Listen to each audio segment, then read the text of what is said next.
Welcome to the weekly gaming blast. I'm your host, AkibanaZero, and I'm joined as always by... Rude the Gamer, hello. Hey man, how's it going?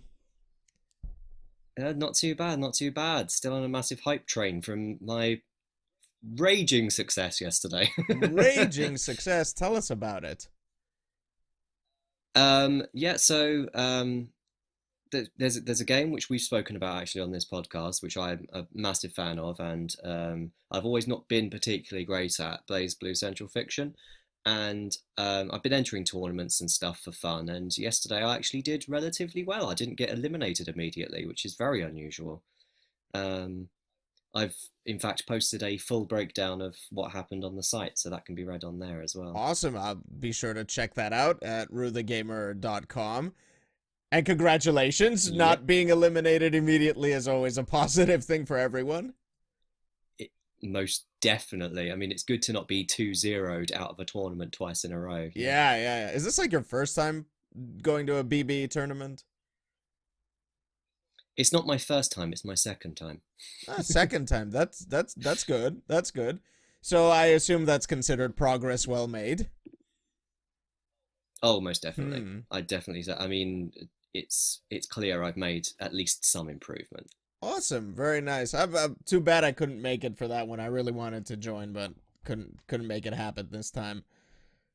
So, what have you been playing this week aside from Blaze Blue? A lot of Blaze Blue. This week I've been mostly playing indies. Uh-huh. Unusual for me. Because I've downloaded so many indies for the Vita and not actually played them. So this week I've been mostly playing Downwell on Vita, What is that all about? if I was to say the game I've played the most. Basically, you just play as this little sprite character that jumps down a well, and you basically have to get to the bottom of each level, which is further down a well. And you get certain power-ups, and you've got little guns in your feet, so you can stop yourself falling and take out enemies that are below you. And if you lose all your lives, you go right back to the beginning of the well again. Wow. Sounds pretty unique, Um, actually. yeah, it's very, very hard as well. It's made by Devolver Digital, so you can tell just by that name it's going to be a bit quirky because Devolver do that sort of thing. Yeah. And it's also quite quirky from the fact that, usually in a game you want to avoid falling down. So now you have to, Yeah. your mission is to go down. And it's quite worrying because you can't see what's coming next. Yeah, I know that was always the bane of my existence in some Mega Man games when I would I can go down, but I need to be sure I go down the right way or because I can't see what's going down on the next screen. Yeah, and the thing is with gravity, you have no choice. Yeah. Once you commit to falling, you're falling. So yeah, it's a very interesting little indie game. It's I think it's still actually the PS Plus free game for this month, and you can get it on PS4 as well. So I'd recommend it if you've got the time. I'll snag that up. I think I usually just click on all of those PS Plus games and I just put them into my library because, I don't need to download them. They stay there for as long as I have a subscription. So yeah, why not? Which reminds me, we're getting some. And what have you been playing? And what have you been playing? I've been working my way to finish Shantae as quickly as possible because I want to get the Gunvolt collection on Switch as soon as possible. Oh yes, that came out this week. Yeah, on the 31st, just a couple of days ago. Yeah, because Shantae has really gotten me into that mood for Mega Man style games because it kind of feels like that kind of game, right? So yeah, I'm really looking forward to playing some Gunvolt. I did play the first one on 3DS, but I want to play the second one as well, so I don't mind going through the first one again a second time. And I've also started playing for the first time Life is Strange. Oh my god, such a good game. Feels like it. Yeah. Such a good game. Feels like it so far. Yeah. I've actually been playing it with the missus. And we're doing it like I'm just holding the controller, I'm doing everything, and she just makes the big decisions. Just like with everything in life. Yeah, some of those some of those decisions, you honestly don't know where they're going to go with it until it's a bit too late. Yeah, yeah, exactly. And that's really cool. I really like that about Life is Strange. Yeah, and whenever it leaves us that little message that says, "Oh, this decision you made is going to affect the outcome of the game" or something, we're just like, "Oh no, did we make the wrong choice?" It just seems very ominous. No, the thing is, when it says that little notice, you've still got time to rewind. Yeah, that's true. That's true. It's only when you leave that circumstance that you can't rewind again, and I think that's wonderful because it gives you the ability to rewind back and replay that same moment and see what it looks like if you do it the other way. Yeah. And then you can just commit either way, but you can't see the long-term effects that that decision will make. Oh, okay. Yeah, yeah, I remember it. It gives you a little bit of time to rewind if you want to. It's kind of different from the Telltale games. Have you played any of those? The Walking I Dead? haven't, no. No. Well, when you're playing a Telltale game, when you're doing something like you make a decision or you say something to a character, you get this little message later that says XYZ will remember that. Will remember you didn't save them, or will remember you said that, and it's so in your face. It's like, boom, I'll remember that, bitch. That sounds really horribly It ominous. is, it At is. least at least Life is Strange does it with a little butterfly. Yeah, exactly. But that's like it's like a little message that says, "Oh, he will remember that." Oh, okay, okay, that's cool. That's fine. I don't like the sound of that, I must admit. Nope. So we've had a bit of a light week. A bit of a light week. We're post Gamescom at this point. But yeah, we've had a bit of a light week, but with not without its controversial stuff, I have to say. So, It wouldn't be the games industry without it. yep, nope, it wouldn't be. So I guess we could just jump right in with the controversial stuff just to get that out of the way. Bethesda, trying to follow into the footsteps of Steam with the Creation Club. What is that all about? The Creation Club is paid mods. Regardless of what way Bethesda try to tart it up with bells and whistles and a pretty little website, it's still going to be paid mods. Exactly. And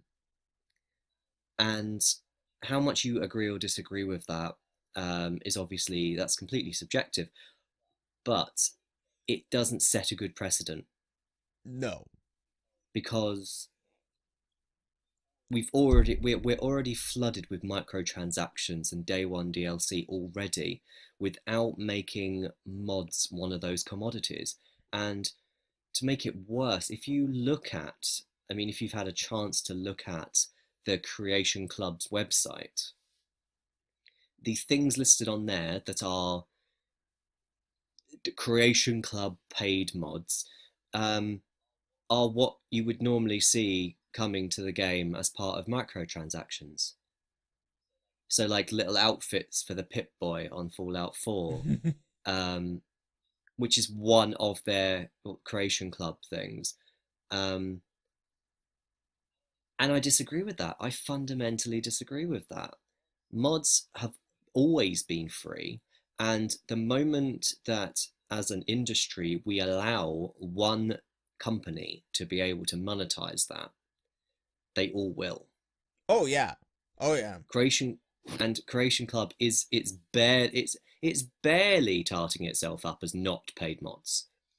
Can we just like be realistic about something for one moment here, okay? Because I always thought that DLC, particularly DLC like skins and colors and that kind of stuff, it always just felt like monetization of mods that are created by the developer.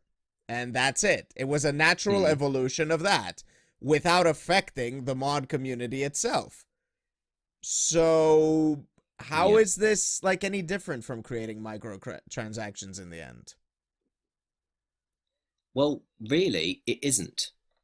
If you look at it at face value and look at the Creators Club and look at the things they're actually releasing, it isn't any different than just microtransactions. And that's the insidious thing about it. It's barely doing anything different, but it's tarting itself up as looking different when it's exactly the same. Yeah. And yeah. The difference between the difference between the two is that mods, actual mods, are things that improve or fundamentally alter the game. They're not usually, I mean, they can be and they have been, but they're not usually aesthetic fluff like microtransactions and skins tend to be. That is indeed true. So like the DS Fix mod, for instance. For Dark Souls. Yeah. That Yes. basically just optimizes the game, right? And altered a lot. Made Blighttown bearable, fundamentally changed the aesthetic of a area later in the game that you're yet to reach, which in all fairness, trying to play that on console is a absolute nightmare because of the aesthetic of the place. And the DS Fix resolved all of that. That is a mod. That is what mods are there for. They're there to enhance the player experience. Aesthetic fluff doesn't enhance the player experience.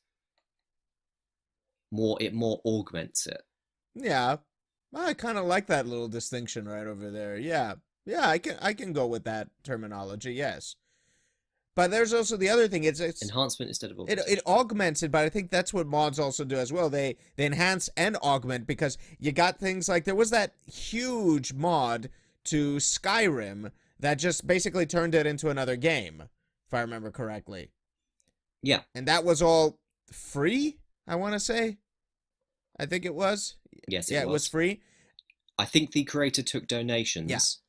Had a PayPal or a Patreon or something, but yes, it was free. Yeah, in its essence, it was free. And yeah, that's the beauty of mods, is that you could have like silly little things. Like they made a fishing game out of Skyrim. They added like a whole fishing mini game to Skyrim. They added like a bunch of different kinds of things to Skyrim, which made it like it just completely changed the experience for the player. And now with these paid mods things, I have a question. The Creation Club, is this anybody can put up a mod there and sell it, or is this just Bethesda made stuff? I don't actually know the answer to that, but it does appear to be Bethesda stuff. Mm-hmm.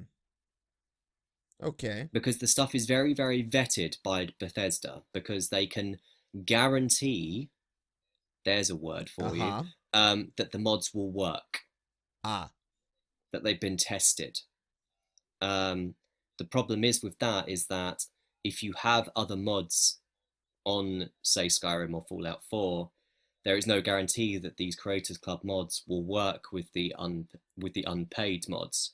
Plus, also the Creators Club mods will automatically prioritize themselves. Oh. So, if you have to have your mods in a certain order for them to work, the Creators Club mods will screw all of that. Lovely. Well, that to me is just another example of devs and studios putting their paws into things that they don't necessarily need to put their paws into. I like the idea of developers enhancing and augmenting games with things like skins and extra DLC maps and all that stuff. And yeah, sell them, whatever the hell you want to do, just do it.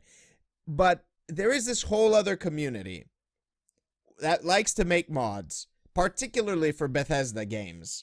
And I know that Oblivion had like this gigantic mod community behind it, if I remember correctly. And Skyrim followed that as well. So mods is just generally this huge thing. You don't need to tamper with that. You don't need to put your little paws into that community as well and try to get a piece of that cake. I mean, there has to be at some point a divide, I think. There has to be a boundary somewhere there. No, there won't be for developers. I mean, I can't say that I can't say that I made this quote up. I didn't. This quote was very adamantly said by a YouTuber, and that's that developers don't want some of the money; they want all of the money. If there is another way that they can increase the profitability of a game, they will take it. Because that's what the industry has become. Microtransactions, day one DLC, season passes, because there was the also long since dead, and it deserved to die, online passes as well. Like, these things shouldn't have wormed their way in as successfully as they have. But that is odd that they have succeeded, right? Some of them, yes, some of them, no. Season Pass, I'm still not quite sure how that's managed to work. Microtransactions, I know how that's managed to work. And that's from the free-to-play economy. Yeah. The free-to-play economy made microtransactions viable. Then once developers realized that microtransactions weren't actually a viable source of income, that's why microtransactions have slowly inched their way into mainstream games as well, because devs have realized it's a viable option. And I'm all for that. I mean, yeah, sure. I mean, have some microtransactions for anybody who may want to, augment their game, as you would say it, and give the developer some more money because they want to support the game. I mean, I may buy like a set of skins for Persona 5 for my next run. It kind of makes it a little bit different as well. But this whole idea that single player games are given things like, XP boosts and other silly, ridiculous things that they don't really need at the end of the day, I'm just baffled by all of this. Why would you want to pay more than the 45 quid or the $60 that you've paid already on top of your game? I don't totally wholly understand that. In any case, people don't like losing, I guess. They don't Maybe. They don't like leveling up. They don't like leveling a character. Then why play an RPG to begin with? Well, yeah, the argument's there. The argument's there on both sides, but it doesn't make it any less sensical. Speaking of nonsensical things, how about we dive into the whole BlazBlue Central Fiction 2.0 release debacle? Because I know you got that in the chamber. Biggest hated. Oh my god, that's the most annoyed I've been in a long time at a developer. It's not even the developer; it's the publisher that's got me riled up this time. To clue people in who aren't familiar, the BlazBlue Central Fiction 2.0 patch, and also the release of the final character, let's put that in quotation marks, shall we, for Central Fiction, Jubei, was released as well in North America and Japan. North America and Japan both have distribution and publishing by ArcSys themselves, whereas Europe, ArcSys games are published and distributed by P-Cube instead. The release date for Japan and North America was Thursday, 31st of August, and on Thursday, 31st of August, P-Cube sent out a tweet saying that the balance patch for 2.0 and the Jubei release would be on Monday, so tomorrow, the 4th of September. They very quickly, I'm assuming owing to some sort of backlash, because they would have definitely got it, backtracked on the 2.0 launch and launched it on the same day, because in all fairness, allowing an online game where people can play worldwide online global matches, they obviously finally saw the light at the end of the tunnel, that launching a balance patch for 2 regions but not the 3rd region was a stupid idea. But Europe is still waiting for Jubei, which is even more insulting, because if you load up Central Fiction 2.0 after the balance patch, Jubei is there on the character select screen, just with a little padlock over it. And it's just, once again, because this happened with Central Fiction, it happens with fighting games a lot, actually. And fighting games are one of the areas where this should not happen. European players are really left behind by North American and Japanese players, simply because they are not given the things in enough time, or at the same time, which would be, we're in a global world now, so many games that have so much text. Pokemon, for instance, has global releases. BlazBlue Central Fiction, which doesn't even have a sodding dub, and also had an American version. Why was this not released in Europe at the same time? It just doesn't make any sense to me. No, oh, doesn't make any fundamental sense whatsoever. Let's to put fairness to where fairness should be. It's not like we're going to wait a very long amount of time. I mean, it's just like a few days. That's it. And it's not like that big of a deal when you look at it at that face value. But the problem is that we're in 2017, and I know that this is probably the weakest argument I can make. We're in 2017, and we're still seeing these little things happen where Europe is still once more left behind on something, even if it is as small as just a single character. Because yeah, let's face it, I mean, it's just a character, and thankfully at least the balance patch came out.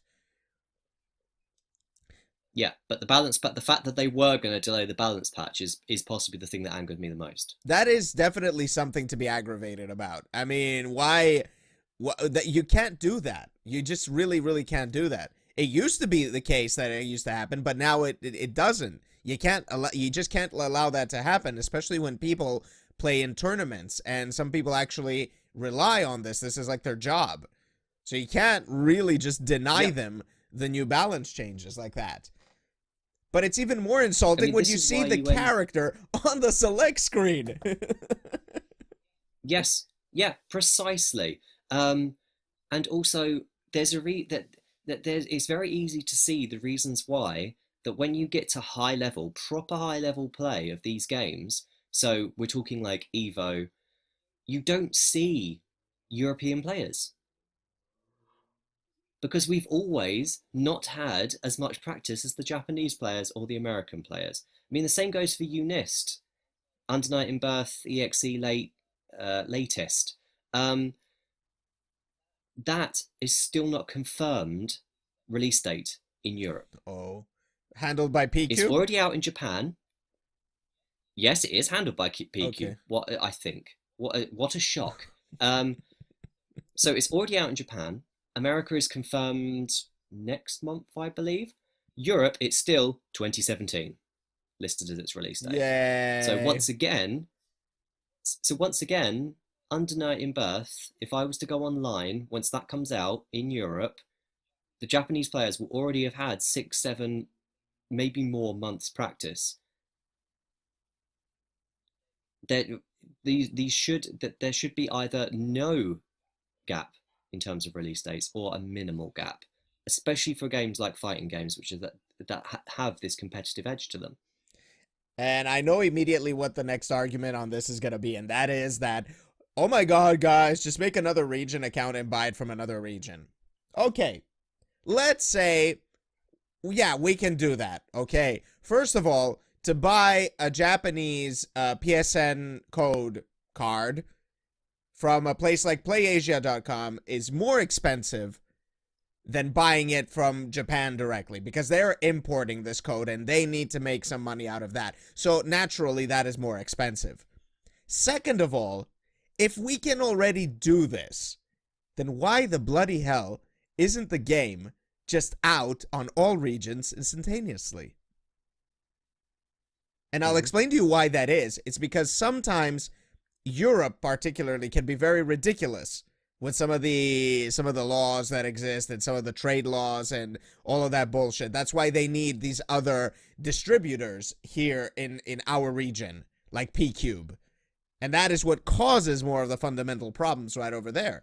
That you have to make the deal with the publisher right there, and then there's other bunch of bullshit, which I really am not familiar with and I don't really want to get into, to be honest, because we're in 2017. This still shouldn't happen. Yeah.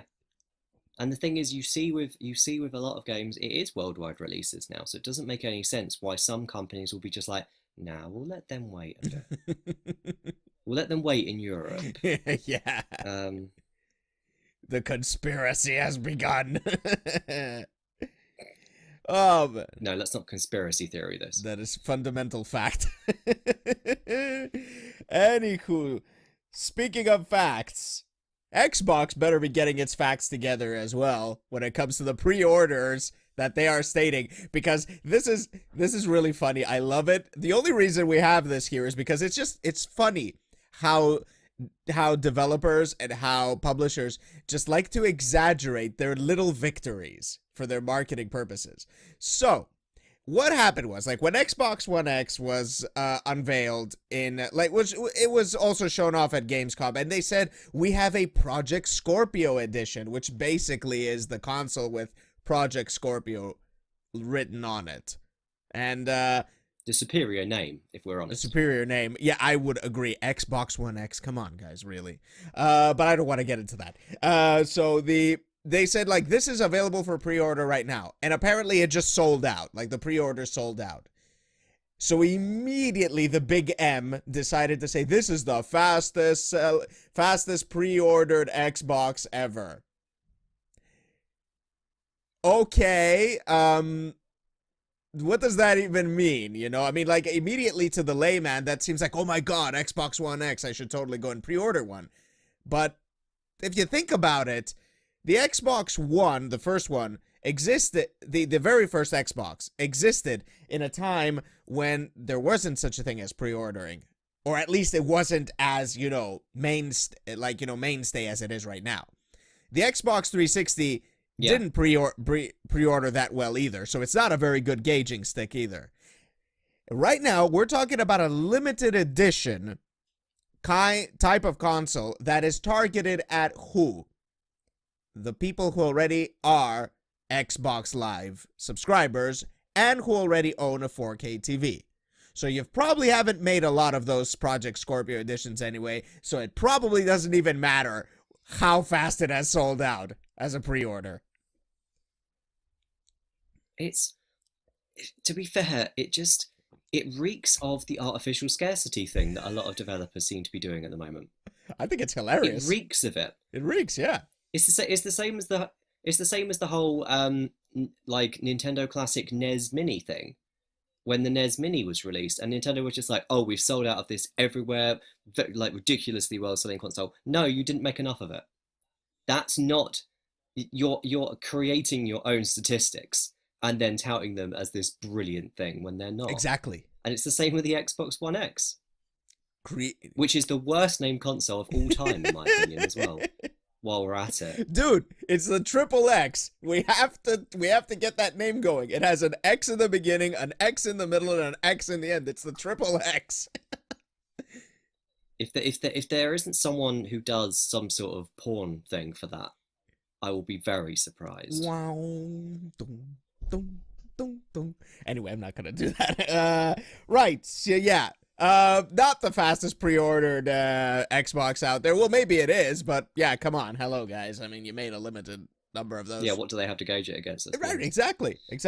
So, moving on, let's dive into some more positivity over here. Well, positivity. Let's start with something relatively funny. So, we're in the Street Fighter 30th anniversary period, where Capcom has decided, yes, we're gonna celebrate by selling you more crap you don't need. But they also made something interesting, right? They made a cartridge edition for Super Nintendo, for the Super Nintendo, called Street Fighter 2 Turbo. Yep, they re-released Street Fighter 2 because it hasn't been released too many times. Exactly. It's not like we got an Ultra Street Fighter 2 already. Or a Super Street Fighter 2, or a Super Street Fighter 2 HD Turbo. HD Remix. That's it. Street Fighter 2 Turbo HD Remix. That was the name of the title of that game. But that's not the best thing about this, is no, it? Not at all. It's being called the Inferno cartridge, right? That's what I've decided to You call it. decided to call it that. For what reason, though? Because of the fact it came with a warning saying that using that cartridge may overheat or cause a fire, which was, funny enough, that they would make a game that Capcom would make a games cartridge which would cause your SNES to set alight.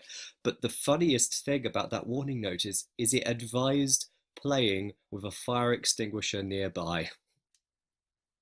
Are you serious? They have a warning on Just in, it. yes, just in case your Ken combos are just too strong and your console sets alight, have a fire extinguisher nearby. Has anybody actually reported It's that it will set the console on fire, or is this just... No, that's just the warning notice. Nobody said that their console set on fire whilst playing it. It's just that is the warning notice saying that the console will overheat and maybe catch alight. So the game is so hype that the hype is gonna go over the limit, and oh my god. And set your console on fire. Yeah. I think that's freaking funny. That's freaking hilarious. It is truly brilliant. That's that. I have no words anymore for that. So, yeah. But you've been playing some Street Fighter lately, haven't you? I have been playing Street Fighter. 5. Manat is released on Street Fighter 5 and she is quite good. Very good, I'd say actually. She's a very unique character for Street Fighter. And she's kind of breathed life into the game again. There's a lot of people that I know that, I mean, this is only anecdotal, of course, but there's a lot of people I know that haven't played it in a very long time that have started playing it again since Manat came out, and now they're playing it quite regularly again. Watching a Manat mirror match doesn't look like Street Fighter 5 at all. Take from that what you will. And she sets a very interesting precedent for the future of Street Fighter 5.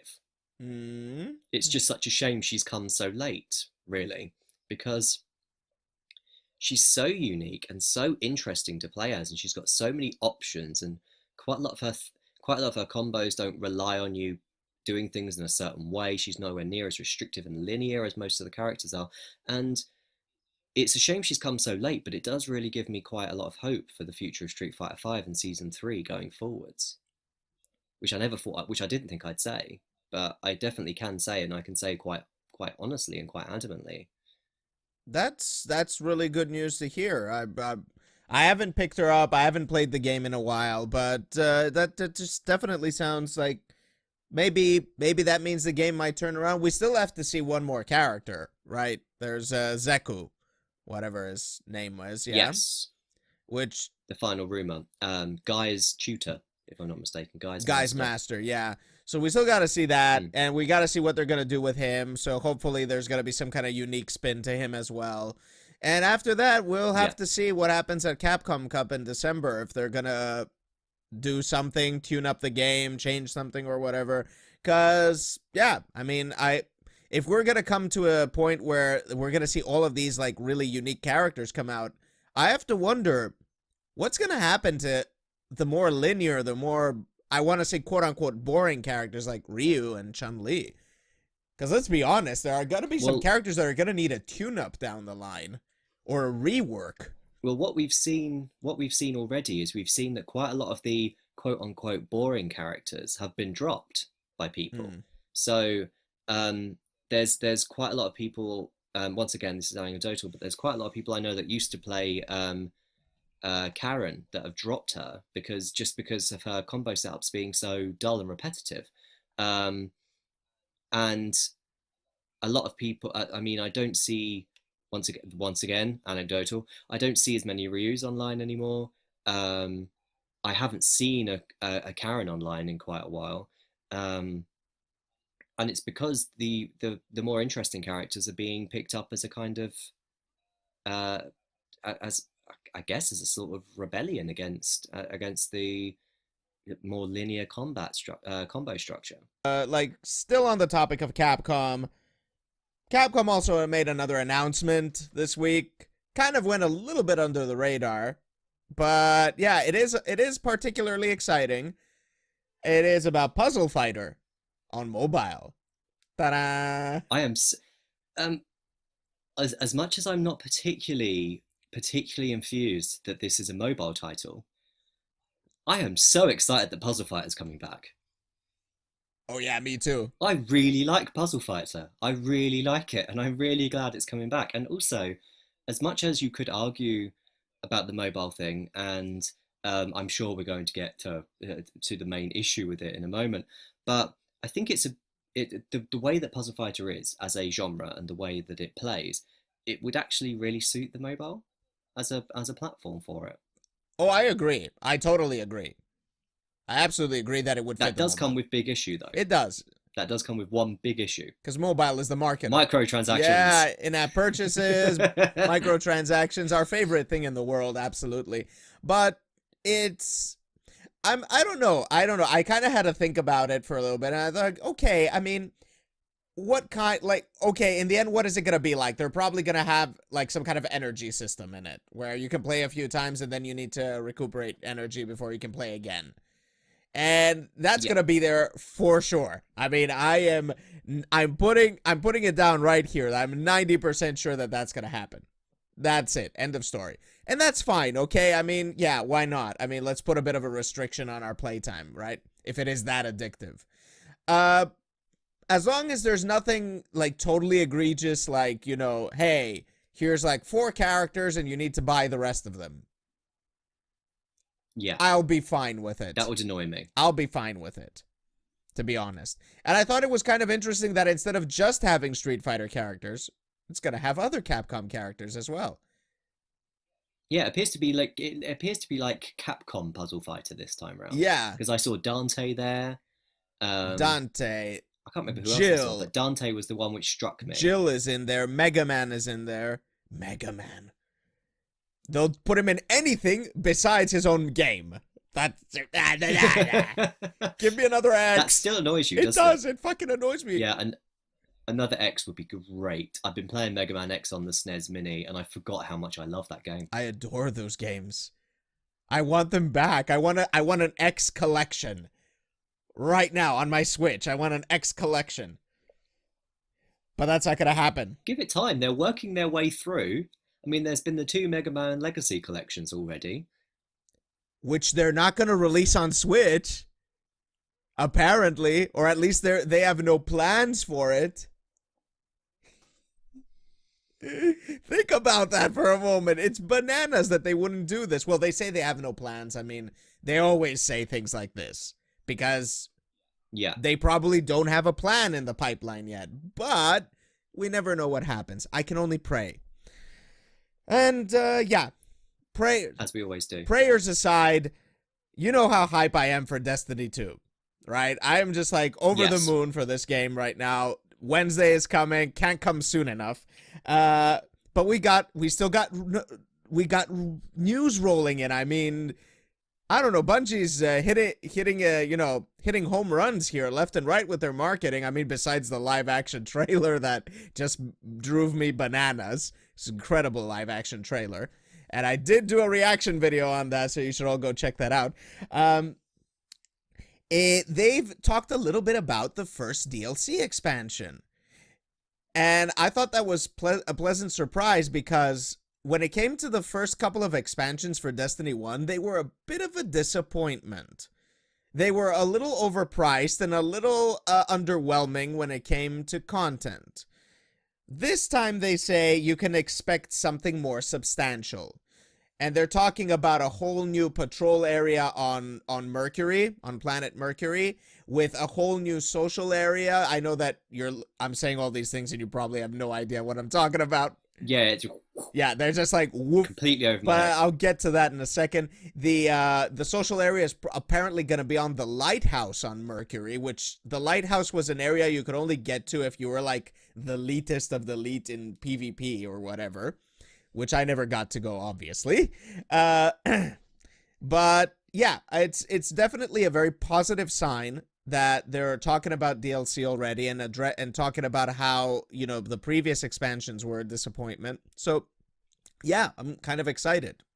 And just to give you all an idea of what this all means, it's like a patrol area in Destiny means like it's a whole area where you can do missions and you can do quests and other stuff. And when it comes to Destiny 2, that means that it's gonna probably be a lot more content than we could have expected from an expansion in Destiny 1. So it's really, really exciting. And a social area just means that there's another hub for you to go and, get activities going and find people to do activities with and all that. So yeah, lots of big exciting stuff coming to Destiny 2. That all sounds very promising, I must admit. I mean, I'm not a fan of Destiny 2, as you know, or well, Destiny in general, as you know, but for there to be such a substantial package in terms of DLC, I like it when DLC is actually substantial because it makes it worth it overall. Exactly. And that was always the big problem with Destiny's expansions, because that's what they called them, expansions. They never really felt like substantial expansions. They felt more like, hey, we've opened up a couple of areas here and there and given you a raid, and that's it. Which, okay, a raid is a very substantial thing to give, but still, it kind of felt like a little bit hit or miss when you don't have enough solo content to go by, if you know what I mean. Now, we've had a few, some nice, interesting little surprises, and one of those interesting little surprises was actually the Fist of the North Star by the Yakuza devs. See, I didn't hear about this at all, but just reading that sentence on the dock, I was like, tell me more. I want to know, what is this? You have to go watch the trailer, man. Like, that can... I will do after this. It's just, have you watched Fist of the North Star? Yes. Yeah. So it's basically like watching have you played a Yakuza game or watched what it looks like? I've seen a Yakuza game, yes. So basically, just imagine the guy, Kenshiro, in an environment, in like a kind of brawler like Yakuza, going around going, ah, da, da, da, da, ah, da, da, da, da. It's like, it's crazy. It's just like you're going around whacking people right and left. It's crazy. It looks amazing. And this year seems to be the year of kind of off-kilter announcements as well. Yeah. So I can't wait for the rest of this year to see what weird stuff comes out for the rest of the year, because there's been a lot of really strange, unexpected announcements so far this year. It seems like they're suddenly starting to read people's minds right and left. They're like, wouldn't it be awesome if we had a fighting game with Dragon Ball in it? Wouldn't it be awesome if we had Fist of the North Star Yakuza style? That all seems like they marry each other very well. I mean, it's all really, really crazy stuff. We finally have we don't know much information about the game at the moment, but yeah, go check out the trailer. It's definitely worth checking out, especially if you like little brawlers like Yakuza style games. Sonic Forces finally has a release date, November 7th, which is not that far away from what It's really not that far away at all. No, not at all. Considering that Sonic Mania just came out. Yeah. Well, it's very clear there was different people working on it. But the thing which intrigues me most is, have you heard about the pre-order bonuses for Sonic Forces? No. There's some interesting bonuses. Obviously, as you said, comes out November 7th. The first bonus is a controller skin, of which the controller skin will obviously be for whatever format you purchase it on. Oh. So it will either be a PS4 controller skin, an Xbox One controller skin, or a Switch controller skin, but not of the Switch, but of the the Joy-Cons. The two Joy-Cons being plugged into the central kind of little controller. For the burger, yeah.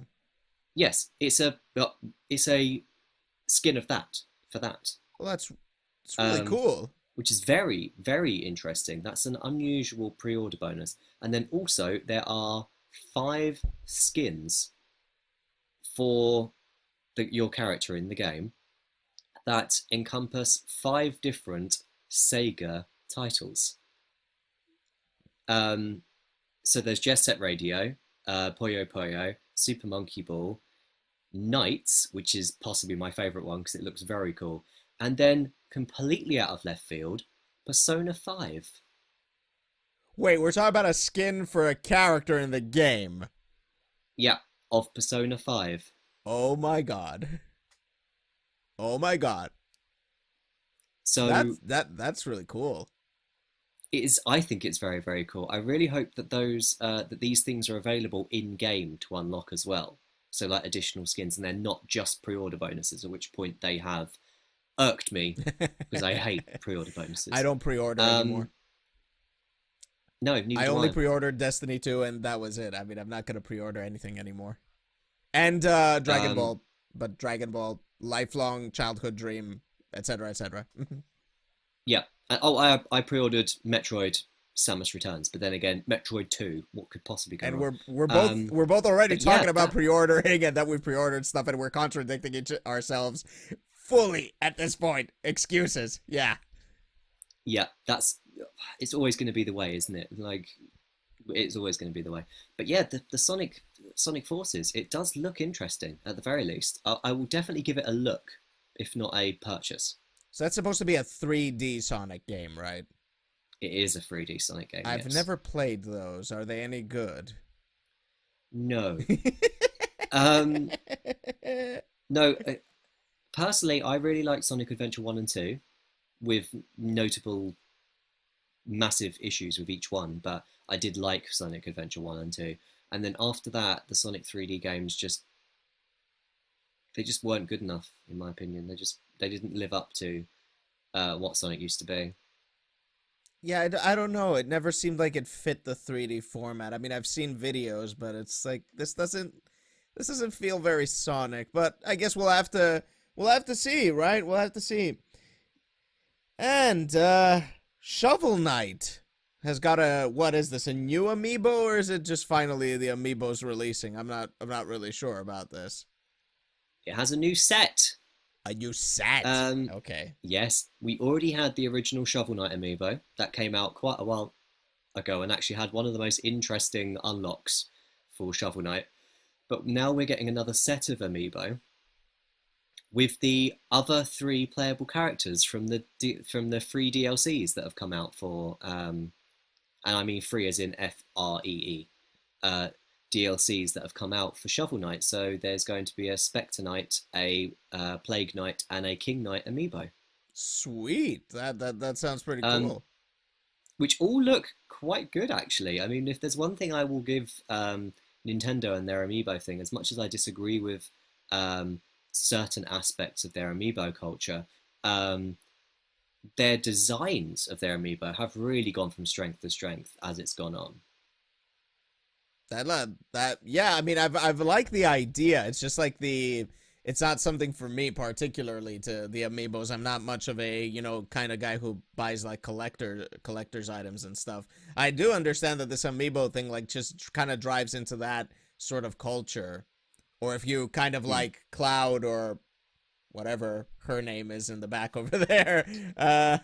That is Corrin from Fire Emblem, and it actually proves my point of because I will just hold this up in front of the screen. Just the level of detail in the amiibo now is actually quite That incredible. is very impressive Um, actually. as opposed to when amiibo started, and you obviously had the Link kind of pea streak thing coming out of him, um, and other such things. Um, it's they've definitely improved, and the Shovel Knight amiibo are just another extension of that. They just look great. I I really like the designs of the characters in Shovel Knight. So yeah, I don't know. Might pick one up. Who knows? We'll see. Right. So let's move on to the big stuff now. The big super positive stuff. Lots and lots of Nindies. And Yep, that is basically for Switch indies as on well, no Nintendo, less. basically. Yeah. Yep, that's their own little brand, and I like it. I think it sounds really cute. But yeah, there's a lot of indie games coming for Switch either this year or beginning of next year. Wow. A lot. They're like a massive, massive list. I can't even. I don't even have enough time to go into all of them. Um, but the key ones which strike me are the next Shovel Knight expansion. So the King of Cards expansion that goes into King Knight, which is why the amiibo set is going to be the first three additional playable characters, Mm. which makes sense. Which is coming early 2018, I think. King of Cards. Um, Dragon Marked for Death, which looks fantastic. It's a online or local multiplayer RPG, made by Inti Creates, which are the people that are responsible for Gunvolt, which honestly, that they haven't done a bad game recently, in my opinion. They've done fantastically. Oh God, I don't even know which one to go to next. There's just been so many good ones. Nine Parchments, which it really intrigued me, because that is once again a local online co-op game in which you're playing a set of sorcerers and wizards that have to take down bosses and creatures and everything in a dungeon crawler style way. But it's made by Frozen Byte, who made Trine. And if Nine Parchments has even a minuscule amount of the humor and charm that the Trine games had, I'm ultimately massively sold on it. But the biggest thing, the absolute biggest thing to come out of the Nindy showcase, Travis Touchdown is back. No More Heroes on Switch. Yeah. Travis strikes again. TSA. I want this game so badly. I want it really badly. Me and No More Heroes get on so well. Me and Suda51 actually in general. I'm gonna be honest. I've seen it. I kind of watched somebody play this a little bit, but I don't totally get it. Why is this such a good game? No More Heroes. Because it's utterly ludicrous. The first game had you the first, but all three games. The third one appears to be the same. But all three games have you as Travis Touchdown, who is essentially an entirely unlikable loser, who buys a lightsaber online and is coerced into becoming the top assassin in the world because a girl said she'd sleep with him if he did. And that's the whole premise of the first No More Heroes game. And if you tack onto that the fact that you can learn additional wrestling moves to use in combat from a old sensei, you can do mini games to earn money in the original No More Heroes, like finding kittens. Like, the whole game is utterly ludicrous. And then if you take into account the boss battles against the other assassins, you've got one of the most interesting and completely off the wall games that I've ever played in my life, which was then obviously enhanced, maybe a bit too much actually, I'd say, in the sequel. And now we've got another one coming. Oh, that's exclusive for Switch as well. Exclusive, yeah. I can't wait. That just the fact that you said be the top assassin so you can sleep with the girl. I'm like, yeah, we're into that. Yeah. We're into that. Absolutely. It's just nuts. I mean, I've met Suda51 and he is just as crazy and just as utterly cool and collected as you'd imagine. I mean, the only thing I want now is if they were to announce a port for modern consoles of Killer 7, I'm set. All right. Let's fingers crossed for that then. Right. So that's your week in gaming, basically. We said that it was a bit of a dry week, but obviously there's been some really cool stuff coming along our ways. Some good and some bad, and some hilarious as well. So, the hilarious stuff is the best. You got anything to share with us? A few bits. I posted on the site, as I said at the beginning, essentially my report card from yesterday at the tournament, so that's up. My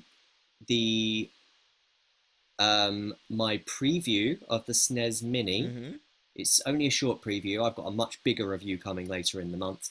That's going up on Nintendo Scene today at 6 p.m. UK time. And I'm going to be streaming again probably tomorrow for the release of Jubei. Nice. Great. Lots of stuff going on. And you, when we've got more Dark Souls. Yep. As we are speaking right now, Dark Souls has been uploaded to YouTube. I just need to hit that publish button. And yeah, that's episode 20. And I've finally taken down a boss. the boss that has been standing in my way, and I explore the further nether regions of where I am at the moment in the game. So yeah, things are going well with that.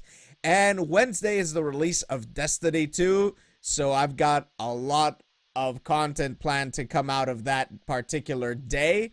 I'm still thinking if I should stream launch day or not, but yeah, that will all depend on a couple of factors. I will definitely be doing a lot of stuff about launch day of Destiny 2 for sure, so there's plenty to look forward to on my channel. I'm looking forward to. I'm not a fan of the game to play, but I'm gonna love watching you play it. You're gonna love watching me play with my friends Clinton and Charlie, because these are my Destiny bros. We already have a clan called the Super Destiny Bros. We're idiots in space, so it's gonna be pretty fun. Yeah. We got a clan. Bring on launch day. Yeah, bring on launch day, man. Bring on launch day. We're super excited. So yeah, if you wanna catch all my stuff, you wanna be able to follow, please, you can try Twitter over here, or you can go to Facebook at fb.me/Facebook/AkibanaZero. And where can we find you, Ruben? I am here, Rude the Gamer on Twitter. I also post regularly onto rudethegamer.com, which is my central hub online. Or if you want to follow me on Facebook, I'm facebook.com/rudethegamer. All right, and that's your weekly gaming blast for the week. So everybody, hope you all have a wonderful week, and we'll catch you next weekend. See you soon.